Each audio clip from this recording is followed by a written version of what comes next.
Hello friends. तो कैसे आप लोग। चलो तो आज हम लोग पढ़ते हैं पैथोफिजियोलॉजी ऑफ ट्यूबरक्लोसिस।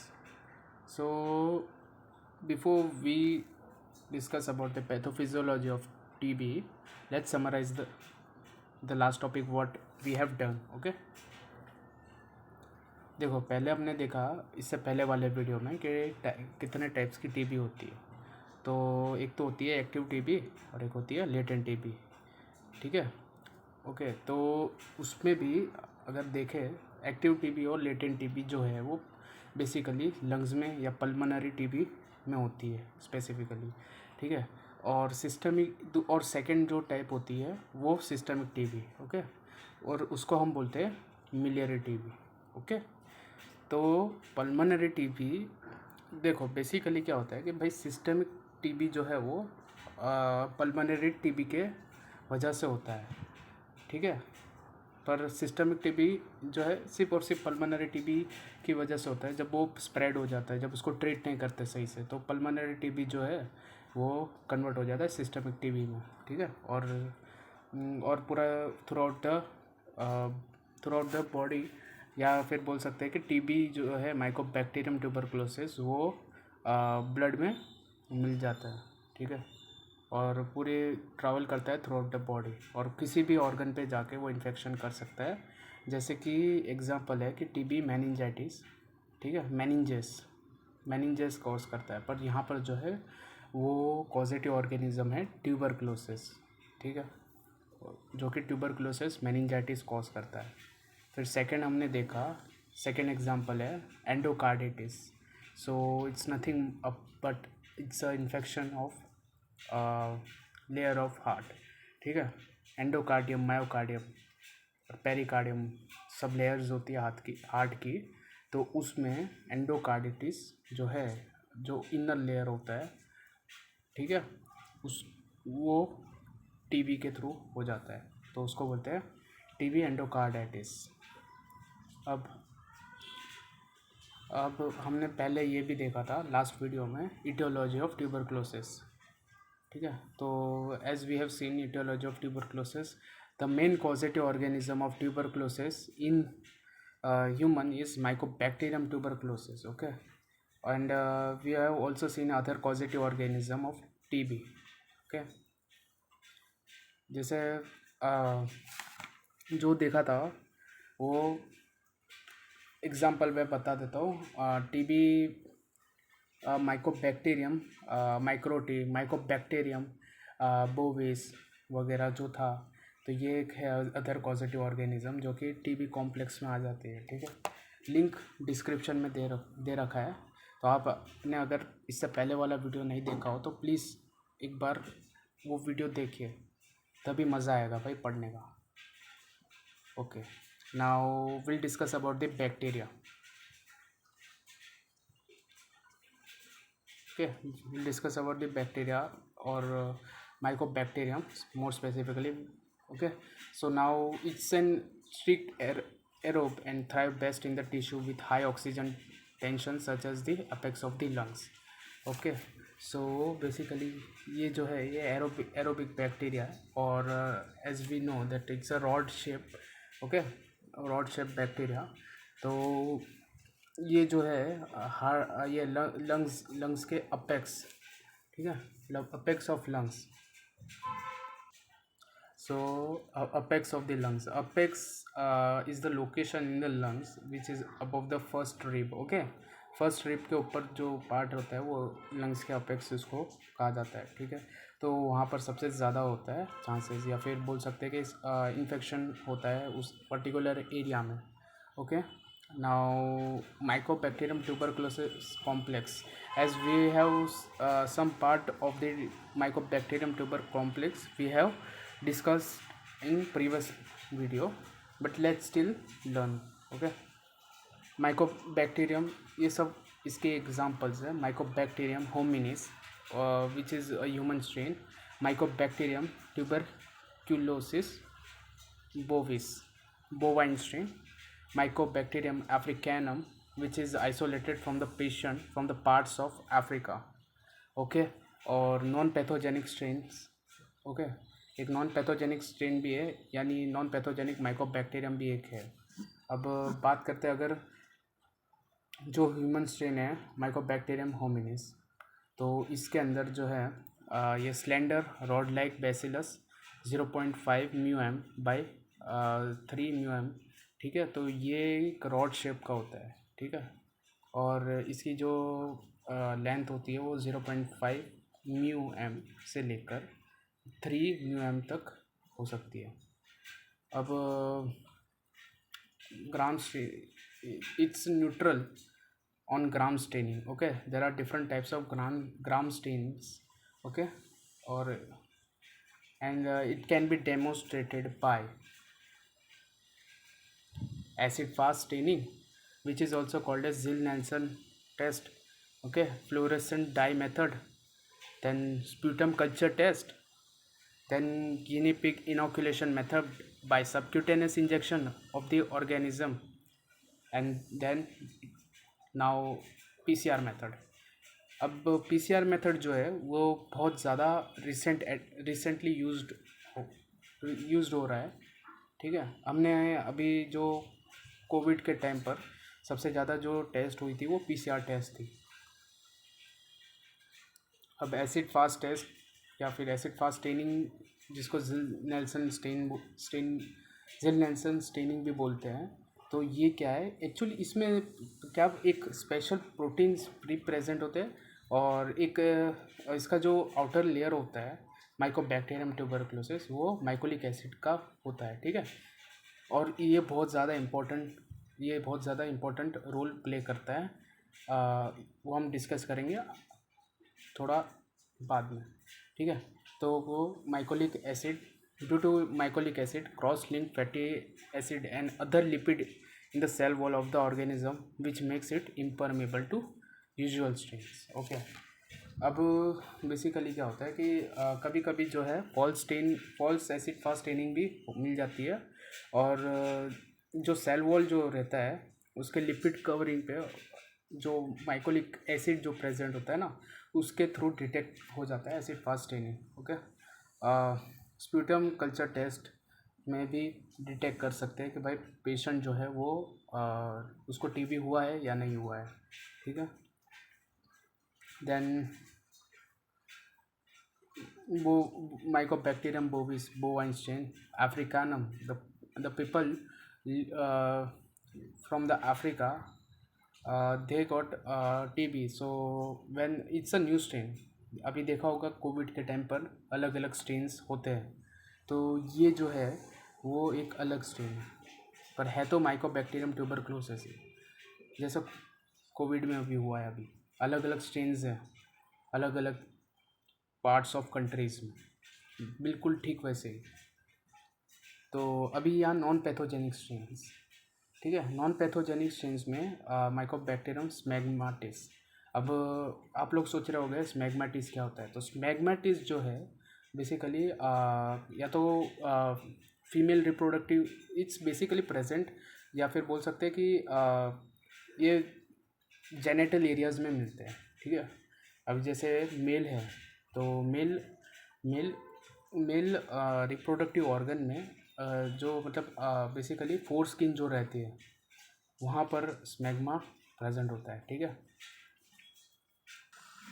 तो स्मैग्माटिस जो है मतलब स्मैग्मा जो होता है वो सिक्रीशन होता है ऑयल्स और मॉइस्चर्स वगैरह का, तो ये जैसा मैंने बताया जेनिटल्स एरिया में प्रेजेंट होता है, ठीक है। तो जैसे मेल जेनिटल एरियाज़ में स्पेसिफिकली जो फोर स्किन्स होती हैं, it is about the which covered glands penis, okay, so it is present there, okay। So under the foreskin smegma is present. Now it is non-pathogenic strains of TB, okay, and in female it is nearly around the clitoris area, okay।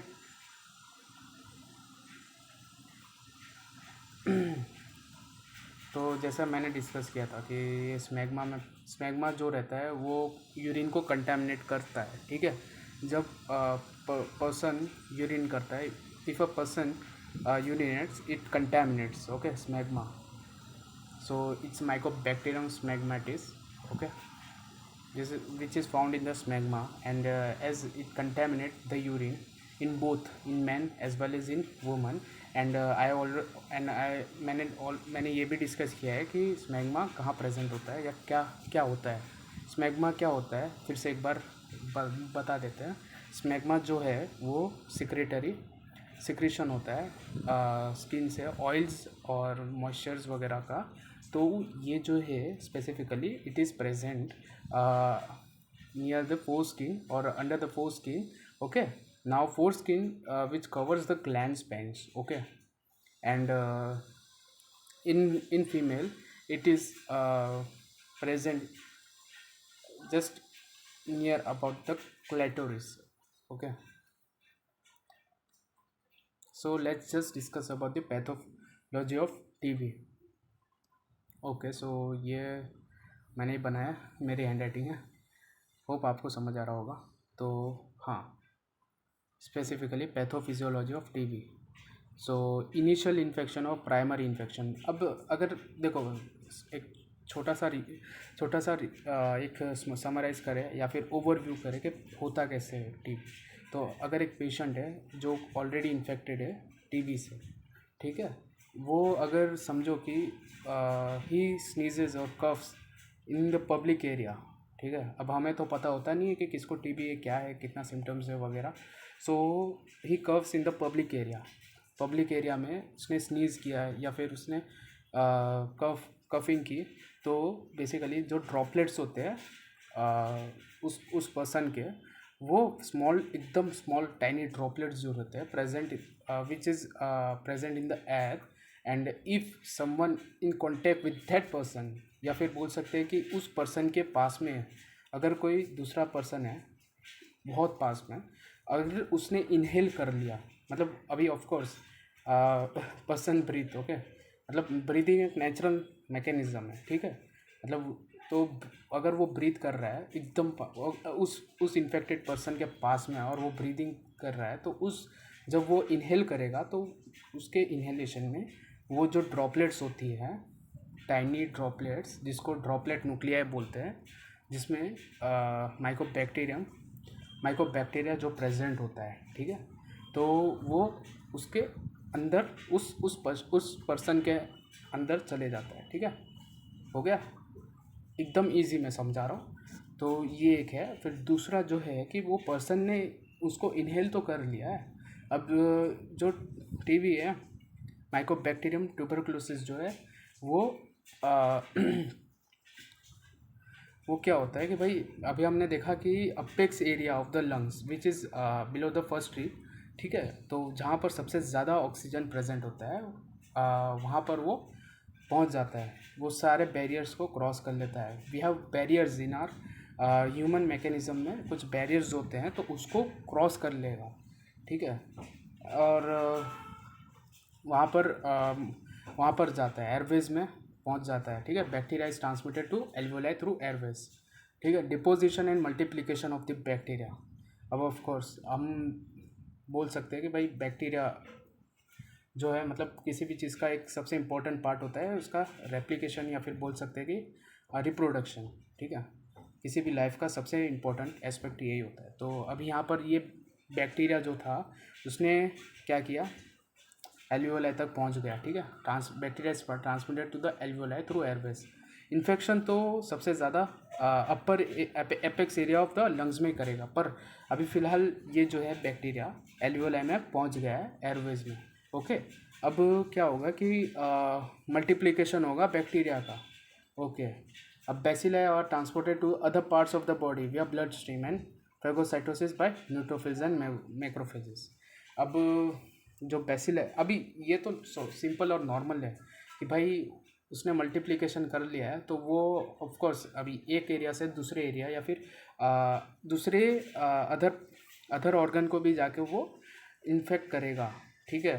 तो in fact अभी ये होता कि इसमें generally जो person होता है जिसकी इम्यूनिटी एकदम लो होती है, उसमें सबसे ज़्यादा ऐसा होता है, ठीक है, अगर ट्रीटमेंट नहीं हुई तो सबसे पहली चीज़, ओके। सो सो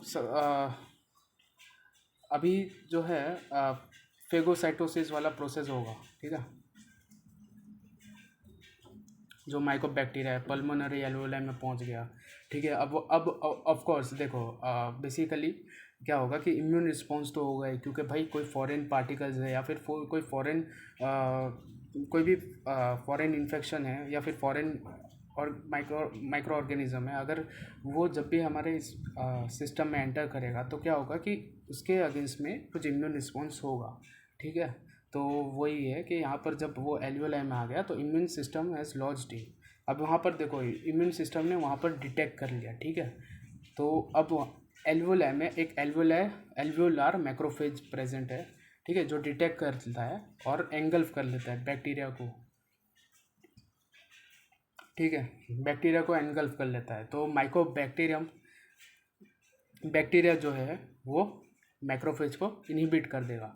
देखो सबसे पहले क्या हुआ कि समझो कि किसी पर्टिकुलर एरिया पे वो माइकोबैक्टीरिया जो था वहाँ पर प्रेजेंट है, ठीक है। अब उसको जो है मैक्रोफेजिस क्या करेगा, डिटेक्ट कर लेगा और उसको एंगल्फ करने की कोशिश करेगा। अब वो क्या होगा कि उसको इनहिबिट कर देगा, ठीक है, कौन, बैक्टीरिया। ओके, तो अब क्या होगा कि बहुत सारे जो मैक्रोफेजेस जो रहते हैं, एल्वेओलार मैक्रोफेजेस, वो वहाँ पर उस पर्टिकुलर एरिया पर जो है क्या करते हैं, उसको घेर लेते हैं। ओके, अब फिर अगर मैक्रोफेज ने उसको एनगल्फ कर लिया है तो एक प्रोसेस होती है जहाँ पर क्या होता है कि फेगोलाइसोसोम जो प्रोसेस होती है, जहाँ पर फेगोसोम होता है, मतलब जैसे एंगल्फ कर लिया, ठीक है, एंगल्फ करने के बाद जो है लाइसोसोम वाला प्रोसेस होता है, जिसमें जो है बैक्टीरिया वगैरह जो होता है वो किल हो जाता है, ठीक है, उसको इनएक्टिव कर देते या किल कर देते हैं। और फिर उसके बाद क्या होगा, जैसे हमने बोला कि इसने एंगल्फ किया था, तो एंगल्फ करने के बाद वाला प्रोसेस में फेगोलाइसोसोम वाला प्रोसेस होता है। फिर उसके बाद वो उसको आ, उसको निकाल देगा, एक्सक्रीट कर देगा। ओके, पर यहाँ पर हुआ क्या कि भाई हमारे बैक्टीरिया जो है उसके पास एक स्पेशल, बोला था ना मैंने, उसके पास एक कवरिंग होती है, आउटर कवरिंग पे माइकोलिक एसिड प्रेजेंट होता है, ठीक है, जो इस प्रोसेस को होने नहीं देता, ठीक है। तो फेगोलाइसोसोम वाला प्रोसेस क्या हो जाता है, इनएक्टिव हो जाता है। ओके, इतना समझ में आ गया होगा, होप। तो अब क्या होगा कि स्टार्ट्स रेप्लिकेशन इनसाइड मैक्रोफेजेस। जैसा हमने देखा था कि मैक्रोफेजेस के अंदर भी ये भाई साहब रेप्लिकेशन करते रहते हैं, ठीक है। रेप्लिकेशन करते करते क्या होता है कि भाई प्राइमरी इन्फेक्शन ऑकर्स, ठीक है, यहाँ पर क्या होता है, प्राइमरी इन्फेक्शन हो जाता है। अब जो देखो, एक तो इस पर्टिकुलर प्रोसेस जो रहता है, ये इम्यूनिटी जो रिस्पांस है वो कौन सा है, सेल मीडिएटेड इम्यूनिटी है, ठीक है, जो कि एक्टिवेट हो जाएगा। अब ये एक्टिवेट हो गया ना, तो क्या होगा कि भाई उस वहाँ पर जो है उस सराउंडिंग सेल्स के आसपास क्या होगा, बहुत सारे मैक्रोफेज प्रेजेंट हो जाएंगे और क्या फॉर्म हो जाएगा, ग्रैन्युलोमा। ओके, अब ये जो प्रोसेस है बेसिकली 3 वीक्स के अंदर होती है या 3 वीक्स तक होता है, ठीक है। ग्रैन्युलोमा हुआ, ठीक है, ग्रैन्यूल्स टाइप में दिखेंगे या ग्रैन्युलोमा होगा। अब इस पर्टिकुलर चीज़ को हम अंडर चेस्ट एक्सरे जो होता है उसमें हम देख सकते हैं। ओके, तो ग्रैन्युलोमा हुआ, ठीक है। अब वहाँ पर क्या हुआ, ग्रैन्युलोमा होने के बाद वहाँ पर नेक्रोसिस हुआ, ठीक है। नेक्रोसिस क्या होता है कि भाई टिश्यू जो है परमानेंटली डैमेज हो जाती है।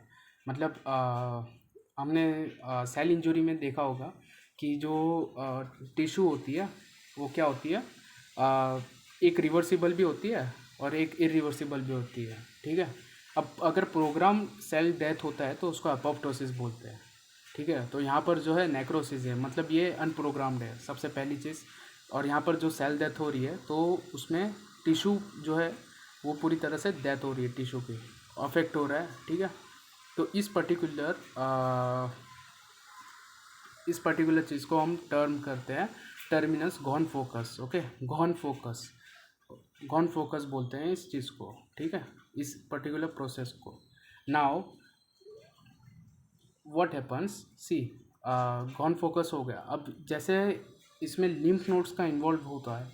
जैसे माइकोबैक्टीरियम ट्यूबरक्लोसिस है, वो लिम्फ नोड्स को इन्फेक्ट करेंगे, तो उस पर्टिकुलर प्रोसेस को टर्म करेंगे हम Ghon complex. Okay, and then calcification of Ghon complex latent TB, तो कैल्सिफिकेशन हो जाएगा। ओके, सो हमने इस वीडियो का रेफरेंस जो है, एक सेकेंड ना, हमने इस वीडियो का जो रेफरेंस है वो टेक्स्ट बुक ऑफ पैथोलॉजी हर्ष मोहन से लिया है और www.wikipedia.com। Thank you so much. और अगर आप नए तो प्लीज़ इस चैनल को सब्सक्राइब करें और अपने फ्रेंड्स को शेयर करें। Thank you so much, bye.